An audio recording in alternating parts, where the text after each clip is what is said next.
السلام علیکم ورحمۃ اللہ وبرکاتہ۔ ایمان و عقیدے کا بیان، قسط اول۔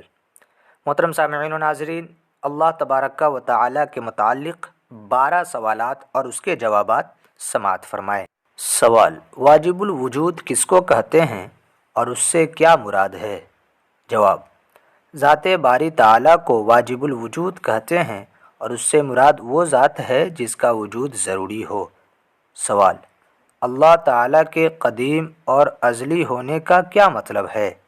جواب: اللہ تعالیٰ کے قدیم اور ازلی ہونے کا مطلب یہ ہے کہ وہ ہمیشہ سے ہے۔ سوال: اللہ تعالیٰ کے ابدی ہونے سے کیا مراد ہے؟ جواب: اللہ تعالیٰ کے ابدی ہونے سے مراد یہ ہے کہ وہ ہمیشہ رہے گا۔ سوال: علم ذاتی کا کیا معنی ہے؟ جواب: علم ذاتی کا یہ معنی ہے کہ بے خدا کے دیے خود حاصل ہو۔ سوال: علم ذاتی کس کا خاصہ ہے؟ جواب: علم ذاتی اللہ تعالیٰ کا خاصہ ہے۔ سوال: اللہ تعالیٰ کی ذات و صفات کون کون سی ہیں؟ جواب: حیات، قدرت، سننا، دیکھنا، کلام، علم اور ارادہ، یہ سب اللہ تعالیٰ کی ذاتی صفات ہیں۔ سوال: اللہ تعالیٰ کے قادر ہونے سے کیا مراد ہے؟ جواب: مراد یہ ہے کہ وہ ہر ممکن پر قادر ہے، کوئی ممکن اس کی قدرت سے باہر نہیں۔ سوال: دنیا کی زندگی میں جاگتی آنکھوں سے اللہ کا دیدار کس کے لیے خاص ہے؟ جواب: دنیا کی زندگی میں اللہ تعالیٰ کا دیدار امام الانبیاء حضرت محمد مصطفیٰ صلی اللہ علیہ وآلہ وسلم کے لیے خاص ہے۔ سوال: آخرت میں کسے اللہ کا دیدار نصیب ہوگا؟ جواب: آخرت میں ہر سنی مسلمان کو اللہ تعالیٰ کا دیدار نصیب ہوگا۔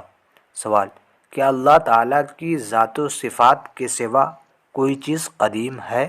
جواب: جی نہیں، بلکہ اللہ تعالیٰ کی ذات و صفات کے سوا سب چیزیں حادث ہیں، یعنی پہلے نہ تھیں پھر موجود ہوئیں۔ سوال: تقدیر کا مطلب کیا ہے؟ جواب: ہر بھلائی برائی اس نے اپنے علم ازلی کے موافق مقدر فرما دی ہے۔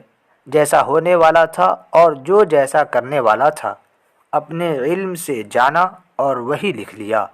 تو یہ نہیں کہ جیسا اس نے لکھ دیا ویسا ہم کو کرنا پڑتا ہے، بلکہ جیسا ہم کرنے والے تھے ویسا اس نے لکھ دیا۔